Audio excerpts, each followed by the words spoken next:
Hello and good morning. Welcome back to another video. Today I am going to be going over my top 10 tips for using heat safely and effectively to avoid heat damage.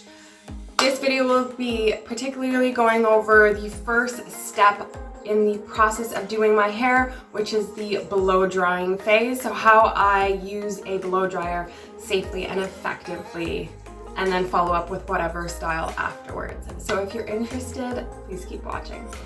So tip number one for using heat safely when blow drying your hair is to ensure your hair is thoroughly cleansed. I do this in two main ways. First way is making sure that I am using a great shampoo that has sulfate in it, because I do heat style my hair. Protecting your hair, you're using loads of silicones as well as other ingredients in hair products. You want to make sure you thoroughly cleanse out all those thick layers of hair products, builds up dirt, debris, oils, all of that. Make sure your shampoo is strong enough to remove all of that. So I pick a sulfate shampoo. The one I used this morning is the Tresemme Keratin Smooth shampoo. Second step is to shampoo twice. So I will use this, apply it to my hair, shampoo, scrub, scrub, scrub, scrub, scrub, make sure it's thoroughly rinsed out, and then repeat that process again.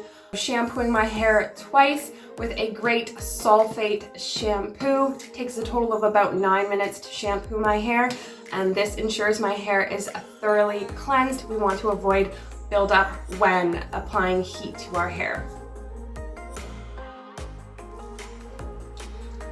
Tip number two is making sure your hair is fortified with a balance between moisture and protein. So obviously after you shampoo, the next step is conditioning. For me, I like to make sure my conditioners have a balance between moisture and protein, especially if you're using heat in your hair often. Having extremely dried out hair strands is a surefire way of making it so you are on the path to heat damage. Dry hair, adding heat is a combination for heat damage. So we want to make sure our hair strands are protected. I personally like to use a conditioner once in a while that has lots of protein strengthening ingredients. I'm using this one today, Creme of Nature with argan oil from Morocco. Intensive conditioning treatment, strengthens, imparts moisture, and prevents hair breakage. So I'm using this. It's almost done. I've had to add a little bit of water to it to loosen it up and help me get the extra product from the bottom to the top. I'm going to apply this to my hair. So this is my strengthening and protein. And then for moisture, you never want to forget moisture.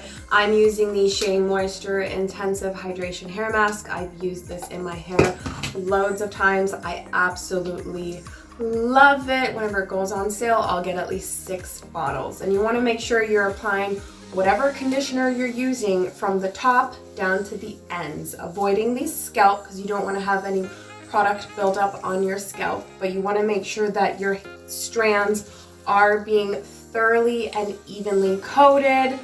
I used like a praying raking method to try to distribute the conditioner throughout my hair. Make sure you do your hair in sections. It's easier to see what spots are missing your conditioner mix. So I'm just using my hands, making sure my hair is evenly coated, just like this. So making sure you have a great conditioner and making sure you're using that conditioner really, really well, making sure it's evenly coated on your hair, and deep conditioning. Deep conditioning your hair is an excellent way to ensure you prevent heat damage as well as help you retain your length so you can grow your hair longer. I deep condition my hair for anywhere from 30 minutes to an hour, sometimes 2. So for today, I'm going to do at least 30 minutes, and I will be back with tip number 3. So after you have shampooed and conditioned your hair, you want to move on to putting some form of product into your hair before actually blow drying it. So this is where you add your heat protectant before applying any heat to your hair. I use a heat protectant in 2 forms. The First one is my beautiful Cantu Daily Oil Moisturizer. If you've been watching my videos, you know I use this always and for everything. This is great for adding moisture back into the hair and protecting the hair as I'm applying heat. And of course, I'm adding in my new addition to the routine, which is the Cantu Thermal Shield. This is a heat protectant spray for up to 425 degrees Fahrenheit. So I am going to put this into my hair, a nice even thick layer, thick today because I am not going to be following up after I blow dry my hair with straightening it, so I can be a little bit more heavy-handed, but I still want to make sure I apply it to the hair evenly and give it a chance to absorb and work in. So I'm making sure I apply from the roots, get those edges in between the hair because my section is thick, and all the way down to the ends, and kind of rake and massage it in. And then I am applying my heat protectant spray. You never want to go into blow drying your hair on hair that has zero product in it. Think about it, you've just spent how much time rubbing your hair, adding friction to your hair, drying your hair out, and then submerging it in water so it's got hydro fatigue, and the water disappears and evaporates really quickly, and then you're gonna put hot heat on it. Your hair is most likely going to fry. You want to make sure you're putting something back into the cuticle to give it that protection from the heat. So I apply my moisturizer, I apply my heat protectant spray, and I further detangle my hair. And using a tangle teaser brush or some type of brush or comb, you need to adjust your hands. So the next tip is where heat safety really comes into effect. No matter the type of hair dryer you have or get, my tip is to ensure that it comes with hair attachments or you purchase hair attachments separately. So this is my blow dryer. It's the 3300 Titanium Pro by Red Pro, my local beauty supply store. This is what it looks like with no attachment. And this is the attachment that I always use when I blow dry my hair. This blow dryer came with an attachment where it is a comb. Teeth are a little bit more spaced out. Another attachment where the teeth are a little bit closer. A concentrator nozzle, as well as a diffuser attachment. So 4 attachments this dryer came with. That gets it extra brownie points, which I love. If a blow dryer does not come with attachments and you do have to spend extra money to purchase it separately, I am taking off points because that is unfortunate. You should never be using a hair dryer on its own with no attachment, as your hair touches these hot elements. Whatever you do, no matter what attachment you use, what your hair texture is, how you plan on styling it, you never want your hair to touch these elements while it is hot. That's a surefire way of having your hair get burned. So always make sure you use some form of attachment when blow drying your hair. Once again, this is what I use. Foam attachment helps me keep the hair strands separated and detangled as I am blow drying the hair. Adds a more smoother, sleeker, finished result as well. Tip number 5 is to choose a hair dryer that has heat settings. You never want to buy a hair dryer that simply has an on and off and you have no control over the temperature, because you want to pick a temperature that is suitable for your hair type and your hair needs.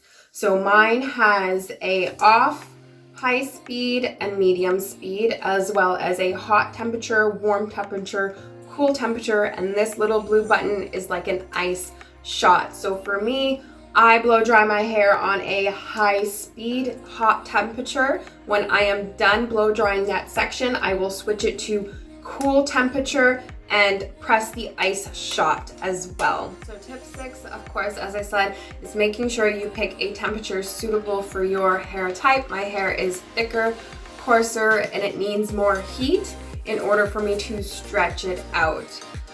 So that's why I pick a highest heat setting, and that's just for my hair type. If your hair is more thinner or fine, you may be able to get away with doing a warm temperature, less heat damage for you. my hair, I want my hair to ensure that it's dry and does not take too long, so I go high speed, high heat. And then, as I said, tip number 7 is going to be finishing each section off with a cool shot to seal in the cuticle. This helps reduce any unnecessary frizz and adds in shine. Tip number 8 is to blow dry your hair in sections. So for me today, I am blow drying my hair in 4 sections. I use my wide tooth comb to part my hair and detangle, and I suggest using sections because it's just easier to keep the hair separated, organized, and neat. And when you blow dry your hair in smaller sections, able to concentrate the heat a little bit better on that section, and it's easier for you to spot damp spots in your hair rather than just having your hair all the way out and kind of just blow dry here and there as you go. You're getting tired, your hair's getting tangled, and then you say, I give up, I'm done. And you put your hands to the roots of your hair and all over, and you realize half the head is still damp. That's why I suggest taking your time, part your hair in sections, blow dry your hair in sections. If you have thicker, coarser hair, you might need more sections. If you have thinner, finer hair, you may require less sections. So before I move on to my final tips, I want to mention that it usually takes me anywhere from 30 to 40 minutes to blow dry my entire head.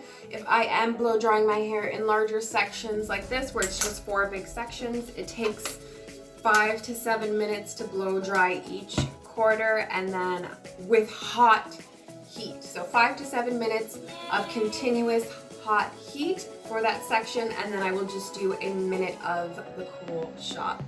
So tip number 8, which I will demo, but I want to be able to speak before I show it, is to do slow, controlled movements when you're using the hair dryer. What do I mean? You're not holding the hair dryer in any particular spot for too long. You're continuously moving the dryer around that section. If you hold it in any one spot for long enough, you're more likely to overheat that hair section and end up with heat damage. And for the final tip, I think we're on the last one, is when you're blow drying your hair, to start from the roots, work your way down to the ends. Move in a downwards motion rather than an upwards or outwards too much. Moving downwards helps the cuticle remain laying flat versus upwards, you're forcing the cuticle to go up, more likely to cause extra friction, extra damage from like physical manipulation. So just take your time and try to remember to go downwards as you're moving the hair dryer. Keep the cuticles laying flat. Cuticles that are flat are extra smooth, extra shiny, and less prone to breakage. So let's get into that demo.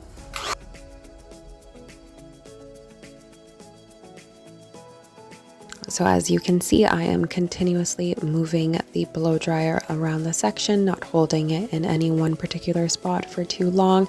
And I'm trying to keep the blow dryer angled in a downwards direction, and then using my hands as well to keep the section of hair together and inside of the teeth of the attachment.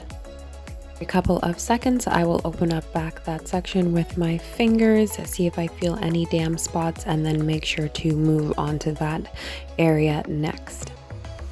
Practice makes perfect. After a couple times of doing your own hair, it will get much easier. So this is what my hair would look like if I was to take the whole thing out, but I don't want to right now.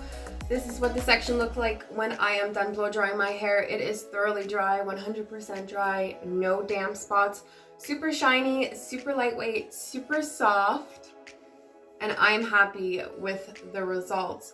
Of course, you may want a blowout effect, so you may be using higher heat, you may be doing it for longer, you may be adding in a brush to kind of help stretch that hair out even more and not have this much frizz and volume. It's all personal preference, of course, but for me, I'm happy with this result as I am going to do a quick protective style afterwards. So I hope you enjoyed today's video. Of course, no matter what type of heat you do decide to use, whether it is a blow dryer or any other heat tool, just don't overuse it. Plain and simple, don't overuse it.